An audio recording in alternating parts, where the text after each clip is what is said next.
Kali ini kita akan ngobrol-ngobrol dikit tentang RUU HIP.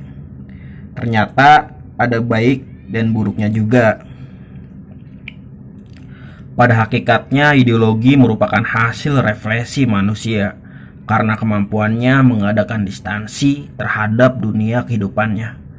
Akhirnya terdapat suatu yang bersifat dialektis antara ideologi dan masyarakat. Ideologi pun mencerminkan cara berpikir masyarakat, bangsa maupun negara, dan menuju cita-cita.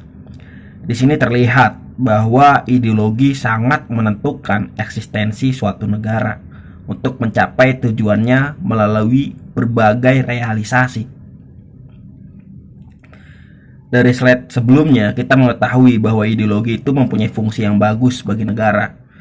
Namun pada perjalanannya, Pancasila yang disebut sebagai ideologi telah melalui tantangan di setiap era dan zamannya, mulai dari tantangan luar negeri hingga tantangan yang berasal dari dalam negeri sendiri. Dari dalam negeri, semisal Pancasila menghadapi tantangan yang dibuat oleh masyarakat maupun pemimpinnya. Semua dilakukan dengan alasan membumikan Pancasila.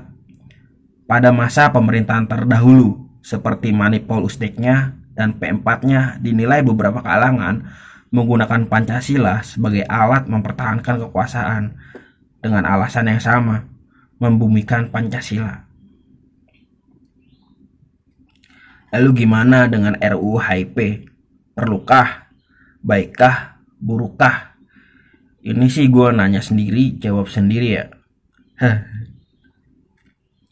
Baiknya adalah mungkin terdapat diskusi atau dialog kebangsaan yang timbul dari perdebatan mengenai RUU HIP ini, sehingga meyakinkan kita bahwa tidak ada yang lebih baik dari kelima sila yang terdapat di Pancasila. Maka stop bagi yang punya cita-cita mau merubah itu. Membuka mata kita bahwa yang bisa merubah Pancasila adalah mereka yang duduk sambil diskusi, bukan masyarakat biasa. Maka tolong lahirkan peraturan yang mencerminkan nilai-nilai Pancasila. Dengan begitu, otak Ogut yang mungkin terisi dengan paham komunis, nasionalis, agamis, dan lain-lain akan kalah argumen dengan kesaktian Pancasila. Dengan kata lain, meski otak Ogut dipenuhi banyak paham, secara otomatis dalam renungan akan mengatakan Pancasila lebih baik dari semua itu.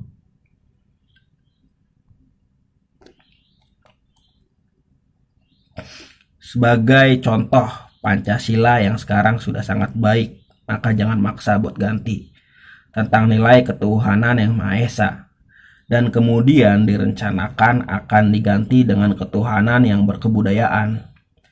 Ini meyakinkan kita dan menyadarkan bahwa kita sudah sangat cocok dengan ketuhanan yang Maha Esa, karena terbukti kita mampu hidup berdampingan dan bersatu di tengah kemajemukan yang ada. Buruknya mungkin lo semua udah tahu juga sebelum mampir ke channel ini, dari mulai urgensi sampai substansinya. Seperti pendegradasian Pancasila ke dalam undang-undang, tidak dimasukkannya TAP MPR nomor 25 tahun 66, soal kok sampai adanya ketuhanan yang berkebudayaan, Trisila dan Ekasila. Dan semua itu membawa kita pada traumatik pada masa lalu, baik trauma sama PKI maupun trauma. Ini semua cuma dijadikan alat mempertahankan kekuasaan.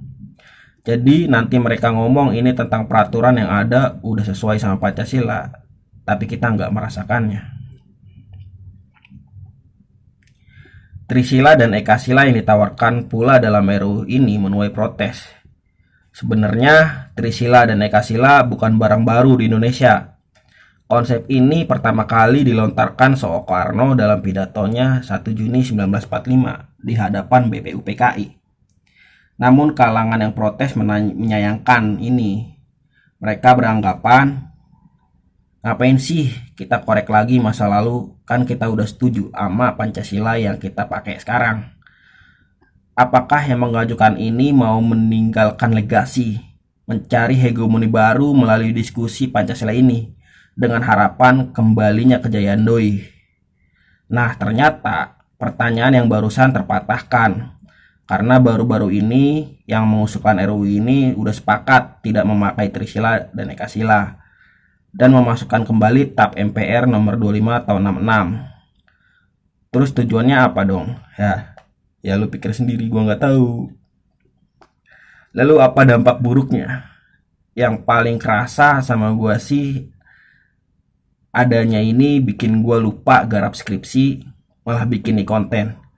Terus bikin gua lupa juga sama lingkungan hidup sekitar yang mungkin aja tetangga gua masih ada yang kelaparan. Terus bikin lupa juga bahwa barang-barang udah pada mahal. Terus bikin lupa juga lingkungan yang gua tinggalin penuh pencemaran. Pokoknya bikin lupa baik dah. Mungkin ini juga bisa dikatakan dampak buruk dari RUU ini. Ketika orang yang pragmatis ngelihat ada kekeroposan di rezim hari ini, terus mereka orang berusaha memimpin isu ini untuk kepentingannya.